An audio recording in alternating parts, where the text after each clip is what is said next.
Hello বন্ধুরা, চলে এসছি আমি পাতা নিতে। কিসের পাতা? এই হচ্ছে কুমড়ো গাছ। আমি নিজে লাগিয়েছিলাম এই গাছটা। এই দেখুন আগা দুটো দেখলে ইচ্ছা করবে খেতে।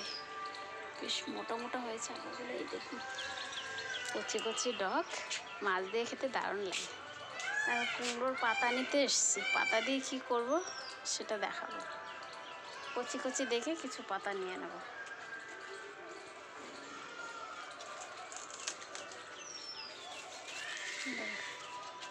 কেটে নিই। এই দেখুন কুমড়োর পাতা তুলে নিয়ে চলে এসেছি। এতেই হয়ে যাবে আমার, বেশি লাগবে না পাতা। আচ্ছা কেটে এটা এবার কেটে বেছে নেব, নিয়ে কি করব দেখাবো। আমি কেটে ধুয়ে কেটে রেডি করে নিয়েছি। আর কড়াই দিয়ে দিয়েছি রসুন, শুকনো লঙ্কা।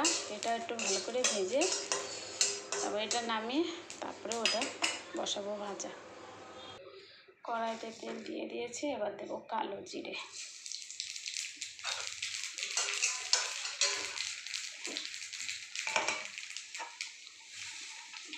এবার দেবো পাতাটা।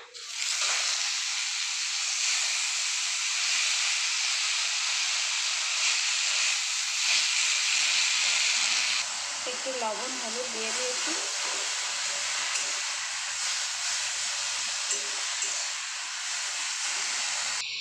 দুটো কাঁচা লঙ্কা দিয়ে দিচ্ছি। এবার এটা ঢাকা দিয়ে দেবো। কুমড়োর পাতা দেখাচ্ছিলাম কড়াইতে, পুরো নামিয়ে দেখাচ্ছে যে ভাজা হয়ে গেছে। আর রসুন আর শুকনো লঙ্কা এটা এখন পাটায় বাড়বো।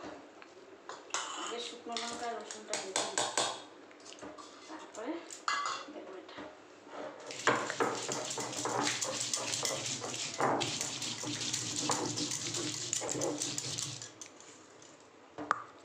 এবার পাতাটা বাড়বো। দারুণ লাগে গরম ভাতে খেতে। বন্ধুরা আমি বাটা করে নিয়েছি। কত সুন্দর সবুজ সবুজ একটা বাটা, কুমড়োর পাতা বাটা। এই রান্না করছি আর ভাত গরম আর সিম্পল বটবটি আলু তরকারি, নিরামিষ সব কিছু।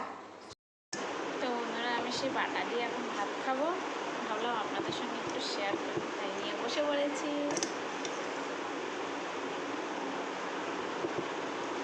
ভাতটা মাখালে কালারটা পুরো সবুজ হয়ে যাবে। ভালো করে মাখিয়ে তারপরে খাবো।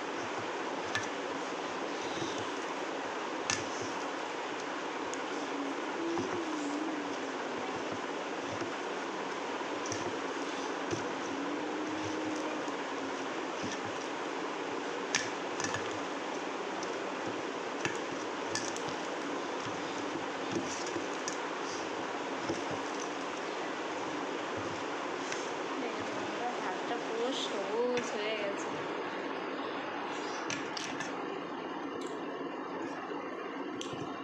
দারুণ টেস্টি, খেতেও ভালো।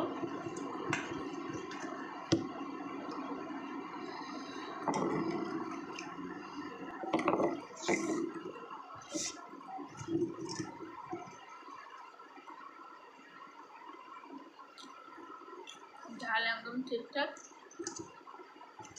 লবণটা বাটার মধ্যে যতটা দেওয়া দিয়েছি, আর কেউ বেশি কম খেতেই পারে, ওদের নিয়ে নেবে আর ভালো।